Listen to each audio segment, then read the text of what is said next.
Hello everyone, it's Brett here, Lionheart 84. We're just having a quick look at how my seedling Cherimoya has been doing. It's grown a fair bit this summer, to be honest. Looking a good size here in September, nice and healthy.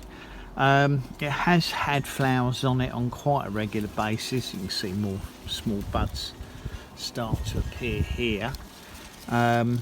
I have tried on several occasions hand pollinating, but to no avail. No fruit set on it whatsoever.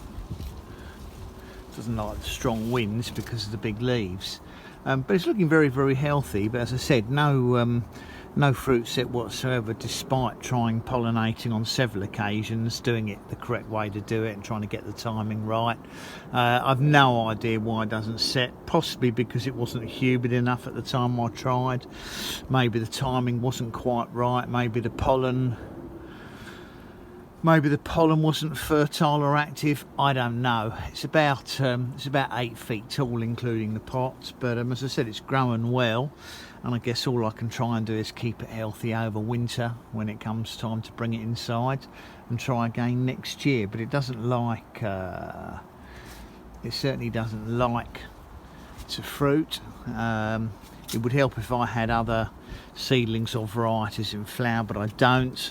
However, my other Cherimoya is still alive, so I'm hoping that if that survives the winter, it will flower again next year, and I'll put them side by side and have another go at pollinating them to see what happens. But it's good that it's put on some new growth, put out new branches.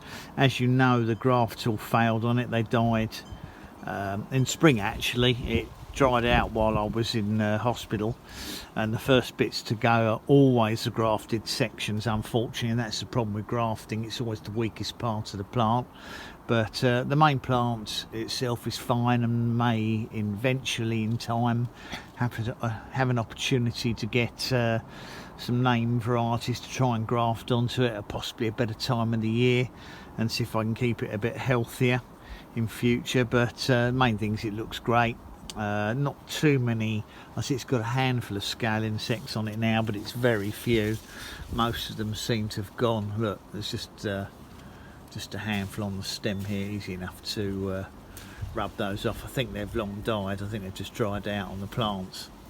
But we'll have to keep an eye on it in winter, because obviously it will get infected with scale again. They seem to love these plants, especially in the winter months. Looks like it's got a couple more flowers to come on it, but I'm not going to bother trying to hand pollinate anymore. So that's my Cherimoya in September. Thought I'd do a quick update on it for people interested in the tropicals. It's looking healthy, the leaves. And I might not make the mistake of leaving it out too long this year, so it gets frosted like my other one did. Don't want it killed back to the ground. Thanks for watching. Please give me a thumbs up, share the video of course, please subscribe to my channel, and remember to click on the bell if you'd like to know when new videos come out. See you all soon. Brett out for now.